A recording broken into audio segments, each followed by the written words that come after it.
ሰላም ልጆች እንዴት ናችሁ? እንኳን ለ1446ኛው የኢድ አልፈጥር በዓል በሰላም አደረሳችሁ።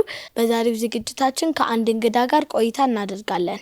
እንኳን ለኢድ አልፈጥር በዓል በሰላም አደረሱ። እንኳን አብሮ አደረሰን። በቅድሚያ ራስዎትን ለኛና ለልጆች ያስተዋውቁልን። እሺ፣ እኔ ዶክተር አቡበከር ሱለይማን እባላለሁ። ምናልባት በአንዳንድ ቴሌቪዥን ቻናሎች ላይ ልጆች ሊያዩን ይችላሉ። የአሱና ቴሌቪዥን ስራ አስኪያጅ ነኝ። እንዲሁም ደግሞ የሃይማኖታዊ መምህርም ነኝ። ደግሞ ልጅ እያሉ ኢድን በምን መልኩ ያከብሩ ነበር? ልጅ እያለሁ ያው የድሮ ትዝታ እንግዲህ ህፃን ሆነን በተለምዶ ልጆች የዒድ ጊዜ ልብስ ሲገዛላቸው ደስ ይላቸዋል አይደል? ቤት ውስጥ ደግሞ ሴሪሞኒ ሲኖር ደስ የሚሉ ነገሮች ሲዘጋጁ እኛም ልክ እንደዚያው እኔ የነበርኩበት አካባቢ መሀል አዲስ አበባ ነው ተወልጄ ያደኩትና ፒያሳ አካባቢ ላይ ልክ እንደ አካባቢያችን እንደ የአካባቢያችን ነባራዊ ሁኔታ ሁሉም ሙስሊሞች ቤታቸው እንደሚያደርጉት ማሻአላህ ቤት ውስጥ ድፎ ዳቦ ይጋገራል። ከዚያ በኋላ እንደ ባህሉ ደግሞ ሁሉም በየባህሉ የተለያየ ነገር ሊኖር ይችላል። እኛ ጋር አንዳንዴ አይቤ ቆጮ ምናምን የሚባሉ ነገሮች ይዘጋጃሉ። ከዚያ ዒዱል ፊጥር ሲሆን ለየት የሚያደርገው ዒድ ሶላትን በጀማዓ አንድ ላይ ሄደን ከመስገዳችን በፊት ምን እናደርጋለን? ጾም ላይ ስለቆየን ረመዳን ላይ ስለቆየን ከቤት ከመውጣታችን በፊት በልቶ መውጣቱ ስለሚወደድ ሁሉ ጊዜ እናታችን ገንፎ ትሰራልን ነበር። ይሄ የተለመደ ባህል ነው። በባህላችን እንደዛ ይደረጋል። ሌሎች ቦታዎች ላይም ሌሎች አይነት ምግቦች ሊዘጋጁ ይችላሉ። እንደገና ነብዩ ሰለላሁ ዐለይሂ ወሰለም ደግሞ ዒዱል ፊጥር ሲሆን ረመዳን ሙሉ ጾመን ስለቆየን ከቤት ሲወጣ በልቶ መውጣቱ ስለሚፈለግ ስለሚወደድ ቀማምሰን እንወጣ ነበር። ከዚያ ከአባት ጋር ከእናት ጋር ከቤተሰብ ጋር አንድ ላይ የዒድ መስገጃ ቦታ እንሄድ ነበረ። መጀመሪያ ልጅ ሆኜ የምንሄድበት የነበረው የአካባቢያችን ቅርብ መስጂድ የነበረው በኒ መስጂድ አካባቢ ነበረ። እዛ ሄደን ዒድ ሶላት እንሰግዳለን። ከጊዜ በኋላ ደግሞ ስቴዲየም መሰገድ ሲጀመር ማሻአላህ የኛ ሰፈር ፒያሳ እንደመሆኑ መጠን ብዙ ሰዎች ከላይ ከኛ ሰፈር በላይ ከአዲሱ ገበያ ከመሳሰለው መንገድ ደግሞ በእኛ በኩል ብዙ ሆኖ ያልፋሉ ወደ ዒድ ሶላት ለመሄድ። ከዛ ሁላ ጀማዓ ጋር ሆነን ቀጥ ያለ የቸርችል ጎዳናን መንገድ ይዘን ተክቢራ እያደረግን በጀማዓ ስቴዲየም እንሄዳለን። ከዛ ከሰገድን በኋላም ደግሞ ጀማዓው ወደ ላይ የሚመለሰው ጀማዓ በጣም በሚያምር መልኩ ሰላዋት እየተደረገ ነብዩ አለይሂ ሰላቱ ወሰላምን እያወደስን ወደ ቤታችን እንመጣለን። ከዛ ዋናው ሴሪሞኒ ዋናው በዓል የሚጀምረው እንግዲህ ቤት ከገባን በኋላ ነው።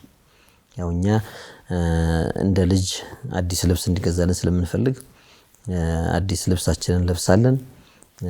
ዒድ ሶላት ስንሄድ ብዙ ጊዜ የሶላት ልብስ እንደ ጀለቢያ የመሳሰሉ ለብሰን እንሄድና ስንመለስ ደግሞ አዲስ የተገዛልን ልብስ ካለ ጃኬትና ሱሪ ሊሆን ይችላል ወይም ሌላም የመሳሰለውን እንደዛ ለብሰን ቤታችን ውስጥ ልጆች አንድ ላይ ሰብስበን ከእናት ከአባት ጋር ጎረቤቶችም ይጠራሉ።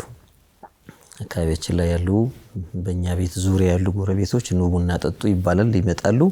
ቤቱ ድምቅ ብሎ ማሻአላህ ዒድን በሚያምር መልኩ እናከብራለን። ከዚያ ምን እናደርጋለን? ከቤት ደግሞ እንወጣና ቅርብ አካባቢ ያሉ አክስቶቻችን አጎቶቻችን ዘመዶች አሉ። እነሱ ጋር ደግሞ ዚያራ እንሄዳለን። የዒድ ዚያራ ይባላል። ቶሎ ሄደን እንኳን አደረሳችሁ ብለን እነሱ ጋር እንደገና ያለውን በልተን በቃ መጨረሻ ላይ እዛም ስንበላ ማታ ሆዳችን ሙልት ብሎ ቤታችን እንገባለን ማለት ነውና ዒድ እንደዛ ነበር ልጅ ሆነን። ጥሩ የልጅነት ውስታ ነበር ያካፈሉን። በዓልን ከማክበራችን በፊት እንግዲህ እንጾማለን። እስኪ የጾም ዓላማ ምንድነው? የጾም ዓላማ አላህ ቁርአን ላይ የነገረን አለ። ያ አዩሃ الذين آمنوا كتب عليكم الصيام كما كتب على الذين من قبلكم لعلكم تتقون ይላል። እናንተ አማኞች ሆይ ጾም እናንተ ላይ ግዴታ ሆነባችሁ። መጾም ተደነገገ እናንተ ላይ። ይህም ደግሞ ግዴታ የሆነባችሁ አላህን እንድትፈሩ ነው። ፈሪሃ አላህ የሚባል ነገር አላህን መፍራት የሚባል ነገር ውስጣችሁ እንዲፈጠር ነው። ሰው ጾምን ሲጾም ከብዙ እኩይ ተግባራት ይቆጠባል። ምላሱ ከመሳደብ፣ ሰውን ከማማት፣ በእጁ ሰውን ከመምታት፣ አስቀያሚ ቃላት ካፍ እንዳይወጣ ሁሉ ነገሩ ስለሚጾም ከነዚህ ተግባራት እንዲቆጠብና ጥሩ ሰው እንዲሆን ጥሩ ስብዕና እንዲኖረው አላህን የሚፈራ እንዲሆን ሰውን አክባሪ እንዲሆን ለሰዎች ትሁት እንዲሆን ጥሩ ሐሳቢ እንዲሆን ያደርገዋል። ስለዚህ የጾም ትልቁ ዓላማ ቁርአን ላይ የተጠቀሰው አላህን መፍራትን ተቅዋ የሚባልን ነገር እንድናገኝ ነው።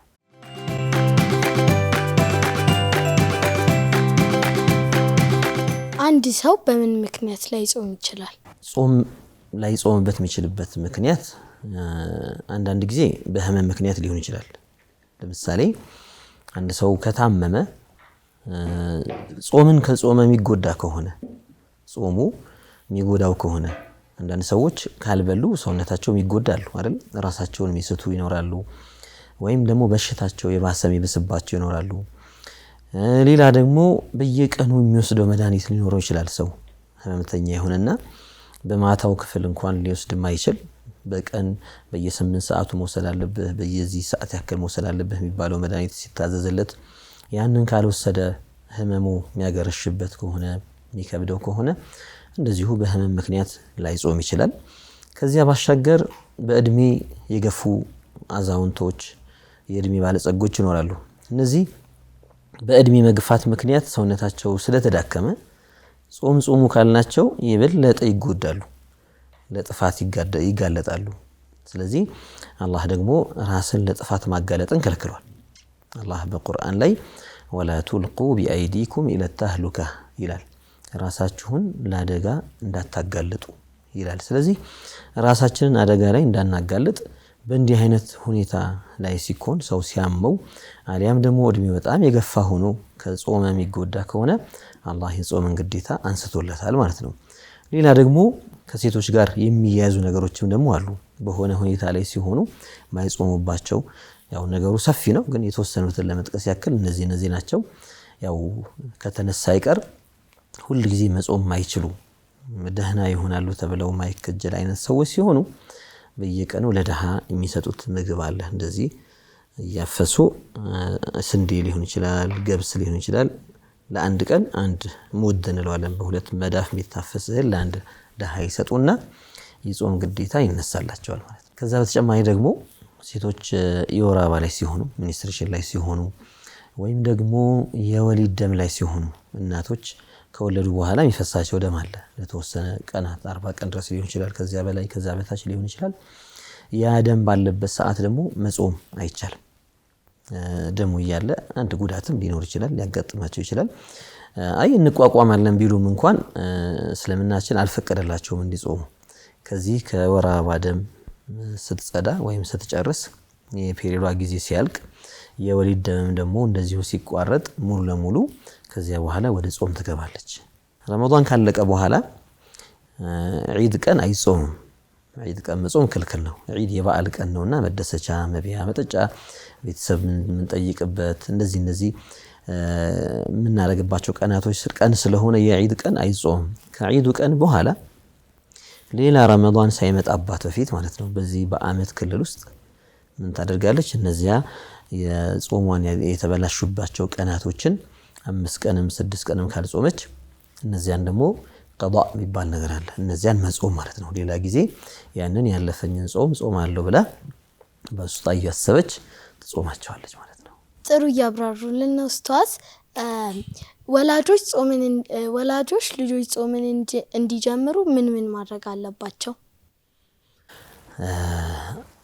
ልጆች 7 ዓመት ከሞላቸው ጀምሮ መጾም የሚችሉ ከሆነ ጾሙ ብሎ ማዘዝ እስላማዊ ግዴታችን ነው። እኛ የወላጆች ግዴታ ነው። ልጆችን ማለማመድ ይቻላል ቀስ እያልን። በአሁኑ ሰዓት ልጆች ይጓጓሉ። አባታቸው እናታቸው ሲጾሙ ሲያዩ እኔም ጾማለሁ የሚሉት ነገር አላቸው። ወላጅ ምን ማድረግ አለበት? አቅማቸውን ያያል፣ እድሜያቸውን ደግሞ ያያል። መጀመሪያ 7 ዓመት ሲሞላቸው እንዲጾሙ ማዘዝ አለበት። የወላጅ ኃላፊነት ነው ማለት ነው። ልጆቹ ለአካለ መጠን እስካልደረሱ ድረስ የራሳቸው ግዴታ ባይሆንባቸውም እንደ ወላጅ ግን ልጆቹን ማዘዝ ግዴታ አለበት። 10 ዓመት ሞልቶት የሚተው ከሆነ በደንብ ጠበቅ አድርጎ እንዲጾም ማድረግ መቻል አለበት። ለምን? ልጅ ጾምን በልጅነቱ ካልተለማመደ ትልቅ እየሆነ ሲሄድ አስቸጋሪ ልጅ ነው የሚሆነው። አላህን ለመታዘዝ ስገድ ሲባል፣ ጾም ሲባል፣ እንዲህ አድርግ ሲባል፣ ይሄን አታድርግ ሲባል በልጅነቱ ያልተለማመደውን ነገር ትልቅ ከሆነ በኋላ ሊከብደው ይችላል። ስለዚህ አላህ ግዴታ አድርጓል ወላጅ ላይ ልጆቻቸውን ጾም እንዲያለማመዱ ማለት ነው። ማለማመድ የሚባለው ነገር እንዴት ነው? ያው አንዳንድ ቤተሰቦች ጋር እስከ 6 ሰዓት ጾም እስከ ምሳ እንደዚህ የሚሉት ነገር አላቸው። ይሄ አካሄድ ትክክል አይደለም፣ መስተካከል አለበት። ለምንድነው ሲባል ልጅን ጾም ስንለው ጾም ማለት ምን እንደሆነ እንዲያውቅ አድርገን መሆን አለበት። ጾም ደግሞ የሚጾመው ከጎህ መቅደድ ጀምሮ ንጋት ከምንለው ጀምሮ ፀሐይ እስከ መጥለቅ ድረስ ስለሆነ በዚህ መሃል ላይ ግማሽ የሚባል ጾም የለም፣ ሩብ የሚባል ጾም የለም፣ እስከ 6 ሰዓት ጾም የሚባል የለም። ስለዚህ ልጅንም እንዳናሳስተው ግማሽ ጾም አለ ማለት ነው ብሎ እንዳይማር፣ ስተተን እንዳይማር ምን እናደርገዋለን? ጾም እንለዋለን። ለምሳሌ ልጁ ገና የመጀመሪያ ቀን ሲሆን በተለይ በጣም ሊከብደው ይችላል። እየሄደ ረፍ እያልነው ተኛ እያልነው እንዳይደክመው ማለት ነው። እንደዚህ እንዲችል እያደረግነው እያገዝነው መሄድ ማይችል ከሆነ በቃ 10 ሰዓት አካባቢ ለምሳሌ አጠወለወለው ልጁ የሚጎዳ ከሆነ ቅድም ብያለሁ፣ መጉዳት አይቻልም። ራስን ልጃችንን መጉዳት ስለማይቻል ምን እናደርገዋለን? በቃ ዛሬ አልቻልክም፣ እስካሁን ሞክረህ ነበር፣ አሁን ብላ እንለዋለን። ለነገ ደግሞ የተሻለ ደግሞ አቅም ደግሞ እንዲኖረው ያደርጋል። ለምደዋል። አሁን እስከ 10 ሰዓት አለመብላት ከቻለ እስከ 12 ሰዓት ተኩል መግሪብ እስከምንለው ሰዓት ድረስ ደግሞ መቋቋም እየቻለ ይመጣል እንጂ ምን አይባልም ልጅ በቃ ዛሬ አንተ እስከ 6 ሰዓት ነው ጾመው ብለን ከመጀመሪያ አንነግረው። ለምንድን ነው ይሄን የምንለው? ማንለው ልጅ ጾም እስከ 6 ሰዓት የሚባል ነገር አለ ብለው የተሳሳተ ሃይማኖታዊ ዕውቀት ነው ብለን የምንነግረው አይደል? ይሄ ሃይማኖታዊ ግዴታ ነው እንግዲህ እኛ ላይ ይሄንን ማስተማር። የተሳሳተ ነገር ማስተማር ስለማይፈቀድልን እውነቱን እንነግረዋለን። ጾም የሚጾመው ከጎህ መቅደድ እስከ ማታ ድረስ ነው። ነገር ግን አንተ ትሞክራለህ። ያልቻልክ ከሆንክ በጣም ከከበደህና ሁኔታውን ማትቋቋም ከሆነ ደግሞ አብሽር እንድትበላ እንፈቅድልሃለን እንለዋለን እንጂ እስከዚህ ድረስ ጾም አይባልም ማለት ነው።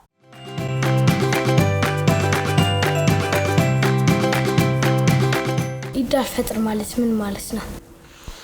እሺ ዒድ አልፊጥር ማለት ዒድ ማለት በዓል ማለት ነው። በየዓመቱ እየተደጋገመ እየመጣ የምንደሰትበት ምናከብረው ታላቅ ቀን ማለት ነው።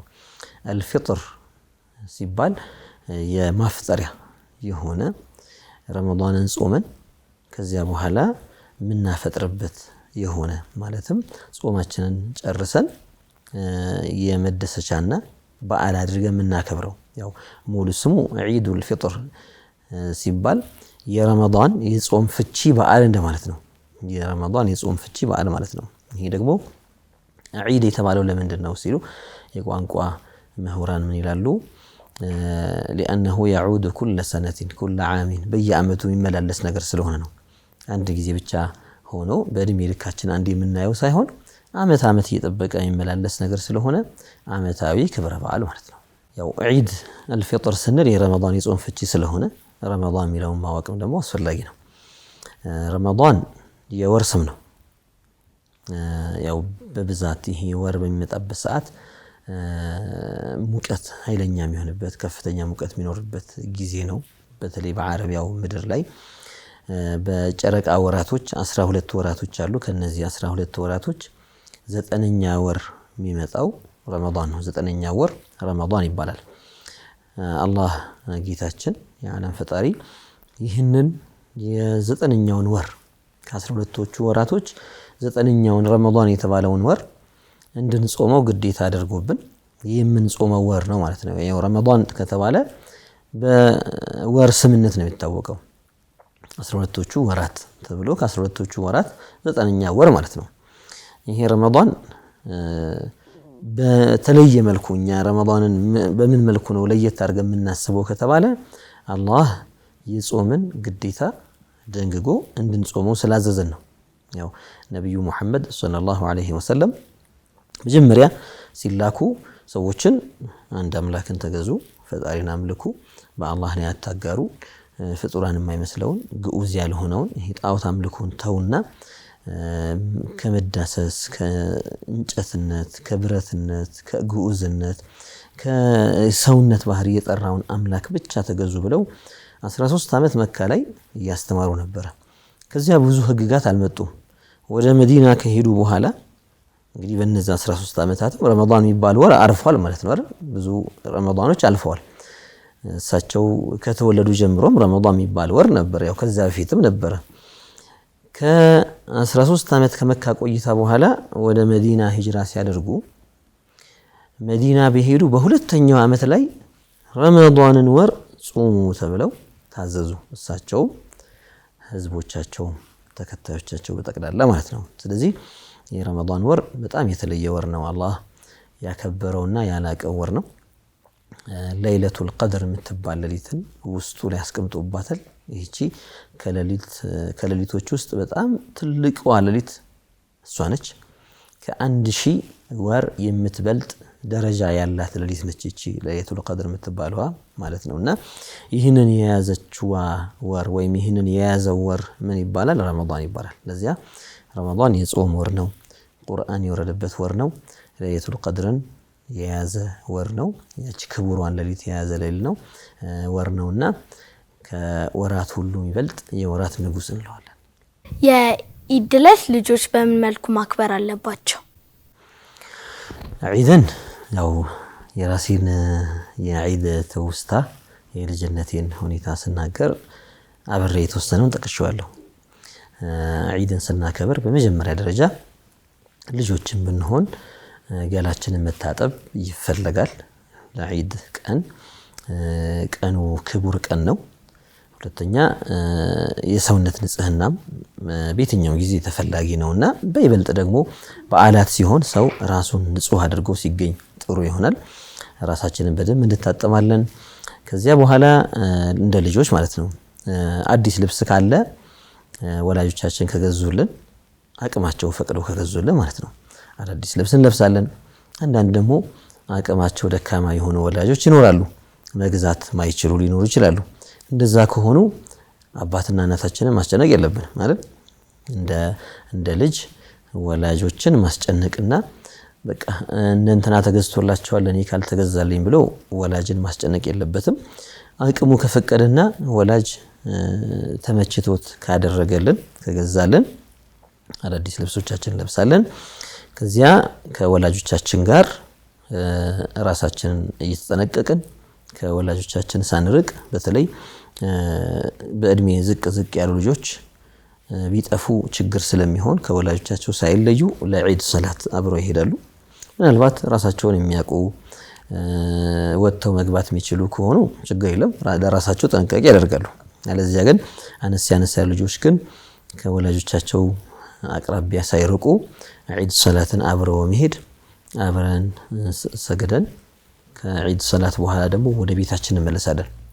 ያው በዒድ ሰላት መንገድ ላይ የምናገኛቸው ነገሮች አሉ። ልጆች አባቶቻቸው ጥሩ ነገር ቢያስተምሯቸው መልካም ነውና ደሃ ስናይ የተቸገረ ስናይ አካለ ጎዶሎ ሆኖ መንገድ ላይ የኔ ቢጤዎች የሚለምኑ ካየን ከወላጆቻችን አባዬ ካለህ ገንዘብ ስጠኝና እኔ ልስጠው ብለን ከወላጆቻችን ተቀብለን ደሃዎችን መርዳት ደሃዎችን ማገዝ ያስፈልጋል ማለት ነው። ከዚያ ባሻገር ዒድ ነውና ዘካቱል ፊጥራ የሚባል ነገር አለ።